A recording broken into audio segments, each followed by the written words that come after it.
안녕하십니까. 전원균 목사입니다. 오늘은 전도의 현장에서 어떠한 메시지로 전도 대상자들을 향하여서 복음을 전할까에 대한 내용으로 설명하겠습니다. 전도의 메시지를 전도 대상자들을 향하여 어떻게 선포하느냐가 전도의 효과로서의 내용을 얻을 수 있는 것입니다. 그러면 전도의 효과를 높일 거냐 낮출 거냐에 대한 내용을 소상히 설명을 하자면, 현재 어떤 멘트로 전도 대상자를 향하여서 메시지를 선포하느냐를 분석해 보아야 하는 것입니다.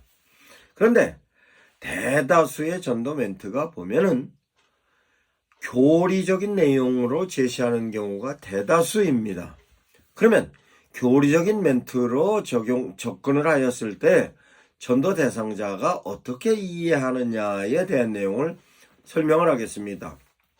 그러면 누구를 향하여서 전도하느냐, 즉 전도 대상자가 누구냐에 따라서 전도 멘트는 달라져야 하는 것입니다. 그러면 전도 멘트에 있어서 교리적인 부분이 대다수의 내용으로 접근을 하는 데 있어서 교리적인 면으로 접근을 하면 전도 대상자는 실제적으로 전도자가 어떤 사람이냐에 따라서 표현을 할 수도 있고 표현을 하지 않을 수도 있습니다. 그런데 전도자가 전도를 함에 있어서 전도 대상자가 처음 만나는 사람이면은 교리적인 면으로 접근을 할 경우에는 전도의 메시지가 전혀 전달되지 않는다고 생각해도 틀린 말이 아닙니다.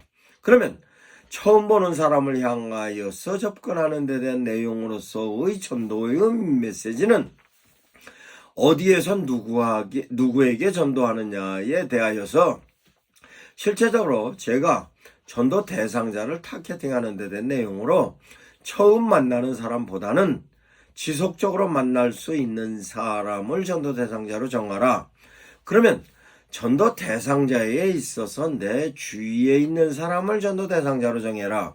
내 주위에 있는 사람 중에서도 내가 그 사람에게 좋은 이미지로 심어줬던 사람을 전도 대상자로 정해라 라고 전도 대상자를 선정하는 방법에 대해서 강의한 것을 참고하셔서 이해하시기 바랍니다. 그러면 전도 대상자를 향하여서 전도를 할 때 처음 보는 사람이든 아니면 지속적으로 만나는 사람이든 간에 교리로 접근을 할 때는 그 사람은 1차적으로 부담감을 느낍니다. 아, 이 사람은 나에게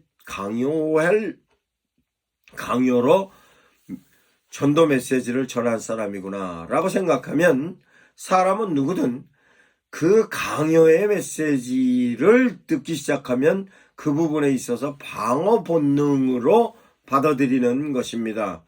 그러면 실제적으로 교리적인 부분에 있어서의 당신은 죄인입니다 라는 개념을 설명해야 되고, 그 죄인이 된 이유와 원인에 대해서도 설명을 해야 되고, 뿐만 아니라 그걸 극복하는 부분에 있어서 자기 자신에 관련된 내용을 실제적으로 고백을 해야 되는데, 이와 같은 데 대한 내용은 모든 내용 자체가 부담스러운 내용입니다. 즉 제가 전도를 할 때 금기되어야 될 내용을 3가지로 설명한 적이 있습니다. 즉 전도를 함에 있어서 멘트를 절대로 과장된 얘기는 하지 말아라, 왜곡된 얘기를 하면 안 된다, 뿐만 아니라 강요를 하면 안 된다 라고 전도의 메시지에 관련된 내용을 정리해 놓은 것으로 설명도 했습니다만, 실제적으로 교리로 접근을 하면 전도 대상자에게 강요하는 내용이 될 수도 있고,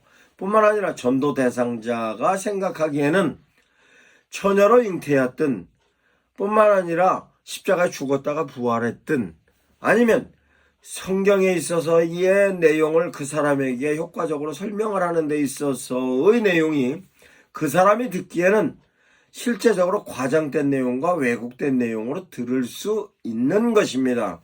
그와 같은 면에 있어서 과장된 내용이나 왜곡된 내용으로 인식하지 않고 전도로 접근할 수 있는 멘트는 실제적으로 내 얘기를 그 사람에게 제시하는 것보다는 그 사람의 얘기를 듣는 것으로 접촉점을 찾아서 얘기하면 실제적으로 내가 하는 얘기가 그 사람에게 강요가 아니고 실제적으로 그 사람의 마음을 움직일 수 있는 메시지로 제시할 수 있는 것입니다. 그러면 그와 같은 데 대한 내용은 어떤 내용이 있는가? 라고 하면 그 사람이 공통적으로 느낄 수 있는 감성적인 얘기입니다. 그러면 지금 현재의 경제적인 상황이나 사회적인 상황이나 이와 같은 면에 있어서 위기 상황에 관련된 내용으로 내가 당신에게 도움을 줄 수 있는 사람입니다. 라고 메시지가 전달되는 내용이 좋은 것입니다. 즉, 코로나 위기 때 어떻게 지내셨습니까? 지금은 경제적으로 상당히 위기인데 어려운 점은 어떤 점입니까? 라는 멘트로 접근해 갖고 가면 그 사람으로 하여금 자기가 현재 어려움에 처해 있으면 어려움에 처한 데로서의 분위기로 얘기를 하고 구체적으로 얘기도 할 수 있는 것입니다.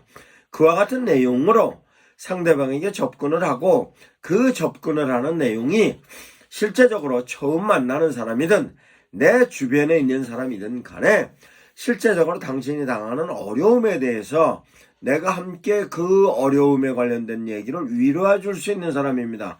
아니면 최소한 공감을 할 수 있는 사람입니다. 라는 메시지가 상대방에게 전달이 되었을 때 그 메시지를 통하여 커뮤니케이션을 할 수 있는 기점이 되는 것입니다. 그런데 이와 같은 내용을 전체적으로 무시하고 내가 갖고 있는 신앙적인 부분에 있어서 특별히 교리적인 내용을 교육받아서 그 멘트를 계속 제시하면 실제적으로 그는 받아들일 때에 이 내용에 관련된 내용은 강요의 내용이나 특별히 우리가 생각하고 있는 기적의 하나님으로서의 성경에 관련된 내용이나 성령의 역사하시는 내용이 기적과 표적의 내용으로 제시를 하면 그네들이 받아들일 때는 왜곡적인 내용으로 받아들일 수 있는 것입니다. 그러면 그네들이 갖고 있는 기본적으로 크리스찬들이 갖고 있는 메시지로 인식되어져 있던 내용이 메시지보다는 자기가 지금까지 경험하였던 내용으로서 특별히 TV나 모든 사람들이 여론으로 형성되었던 그 내용으로서의 크리스찬을 인식하고 있는 내용으로 일단의 수용적인 내용보다는 거부적이고 반감의 내용을 갖고 있는 상태에서 교리적으로 접근을 하면 그는 방어의 능력으로 자기 스스로의 생각을 막아버리고 전도자를 향하여서 거부의 표시를 하는 것입니다. 그 내용이 실제적으로 현재의 돌아가는 분위기에 있어서 안티 기독교인들이 가지고 있는 이미지가 전도 대상자들이 갖고 있는 이미지와 같은 이미지로 크리스찬들을 바라보고 있다고 생각하면 실제적으로 내가 접근하는 방식은 절대로 달리하지 않으면 그네들에게 접근할 수 없다는 것을 생각해야 하는 것입니다. 그 내용은 말씀드렸듯이 그 사람들에게 내가 어떤 좋은 이미지로 줄 것인가, 아니면 내가 그 사람들에게 어떤 면에 있어서 도움을 줄 것인가에 대한 멘트로 접근하지 않으면 그네들이 갖고 있는 부정적인 크리스찬에 대한 이미지로 거부감을 뚫지 못하는 것입니다. 그러면 말씀드렸듯이 첫 번 대상자를 향하여 접근할 때든 아니면 2차, 3차, 4차 아니면 나하고 친숙한 사람을 향하여서의 전도 멘트를 제시를 하여 그 사람을 향하여서 복음적인 메시지를 제시함에 있어서도 반드시 그가 나에게 호감 갈 수 있는 내용으로서의 멘트는 그 사람이 갖고 있는 위기나 어려움에 있어서 내가 전적으로 도움을 줄 수 있는 사람이라는 인식을 통한 메시지가 아니면 그 사람은 거부하는 것입니다. 그러면 거부하지 않을 경우는 어떤 경우이냐? 내가 무리하고 부담스러운 내용으로 실제적으로 접근을 한다 할지라도 그 사람이 나를 거부하지 못하는 경우는 나와의 관계에 있어서 내가 강요를 해도 거부하지 못할 상대였을 경우에는 수용을 합니다. 그런데 그 사람이 그걸 수용을 하는 겉으로의 표현은 그렇다 할지라도 내면적인 면에 있어서는 어쩔 수 없이 들어주는 것이지 그거로 인해서 내가 어떤 심적인 변화가 있고 그 사람의 멘트를 통하여서 내가 예수 그리스도를 구주로 섬기는 부분에 있어서는 생각해 볼 여지가 많이 있는 것입니다. 그러면 다시 한번 설명을 하자면 처음 보는 사람이든 아니면 지속적으로 만나는 사람이든 아니면 내 주변에 있는 사람이든 간에 전도를 할 때 있어서는 반드시 내가 당신을 돕는 사람입니다. 돕는 데 있어서의 당신을 향하여서는 최소한도로 내가 말로라도 당신을 위로할 사람이며 당신 생각을 함께 공감할 수 있는 사람이라는 메시지가 끊임없이 지속적으로 제시되지 않으면 그 사람은 전도로서의 내가 교리적인 내용을 꺼내는 순간 그 사람은 돌아서는 것입니다. 그런데 실제적으로 내가 계속적으로 그 사람에게 위로를 하고 위로에 대한 대안을 내가 경험했던 예수 그리스도를 통하여서 해결했던가 아니면 내 주변에 있는 사람이 갖고 있는 위기를 믿음으로 극복하는 내용이 상대방에게 납득이 갈 수 있는 부분까지만으로 설명을 하면 그 사람이 그런 부분에 있어서의 귀를 기울이게 되는 것이고 뿐만 아니라 전도 대상자가 과거에 신앙생활을 했던 사람이라든가 아니면 어렸을 때 교회를 출석을 했던 사람이었을 경우에는 귀를 기울이는 부분에 있어서 보다 가까이 귀를 기울이는 것입니다. 그럴 때에 실제적으로 함께 기도하면서 당신의 어려움에 내가 기도해 줄 사람입니다. 우리 교인들이 함께 기도할 수 있습니다. 우리 목사님이 함께 기도할 수 있습니다로 그 사람을 향하여서 내가 끊임없이 제시하여 주는 데 대한 내용이 구체적으로 그 사람의 삶을 바꿀 수 있습니다. 아니면 사업에 도움을 줄 수 있습니다. 아니면 당신의 생활에 있어서의 이러이런 도움이 될 수 있습니다. 아니면 이런 전도용품으로 당신에게 이런 상품으로 당신에게 이러한 내용이 아니고 실제적으로 사람들은 많은 것 부담스러운 것을 받는 것조차도 거부합니다. 그래서 실제적으로 마음을 읽어주는 쪽의 멘트가 그 사람을 설득하는 데 있어서 가장 효과적인 것입니다. 저는 전도를 현장에 나가서 할 때의 멘트는 저는 목사입니다. 그런데 요즘 너무 힘든 사람들이 많은데 우리 교인들의 경우는 그래도 내가 기도를 해주니까 힘들 때 위로를 얻어서 힘든 고비를 조금 수월하게 넘어가는 경우가 있습니다. 그래서 혹시 주위에 있는 사람들이 교회를 출석하는 사람이면 목사님들께 기도를 통하여서 에너지를 얻지만 그렇지 못한 사람들이 제가 그런 사람들을 위하여서 기도해 주고자 나왔습니다. 혹시 선생님 어렵습니까? 라고 하면 얘기가 수월하게 되는데 저는 목사입니다.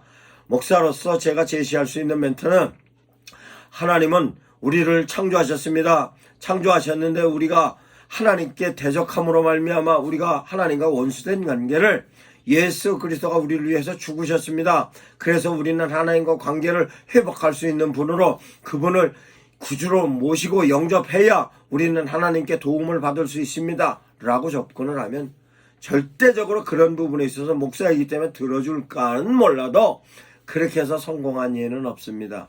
다시 설명합니다. 전도 대상자를 향하여 제시하는 메시지는 그분이 무엇이 어렵고 어려운 부분에 있어서 우리가 어떻게 도울 수 있고 그 도울 수 있는 근본적인 힘은 우리 성도들과 함께 믿음의 생활을 통하여서의 메시지로 궁극적으로는 하나님께 도움을 받는 데 된 내용이고 하나님께 도움을 받기 위해서는 예수 그리스도를 구주로 모시는 거지만 그와 같은 멘트는 점진적으로 실제적인 면에 있어서의 내용은 점차적으로 접근을 하여서 필요할 때 제시하는 메시지로 이해를 해야 전도의 메시지로 성공하는 것입니다. 이와 같은 내용의 메시지는 전도를 하러 현장에 나가는 모든 사람들에게 목사님께서 주지시켜야 될 내용임을 반드시 이해하시고 숙지하시기 바랍니다. 이 내용을 유튜브에 있어서도 전도의 방법론, 전도하는데 현장에 무엇을 들고 나가야 전도하며 전도지는 어떤 것이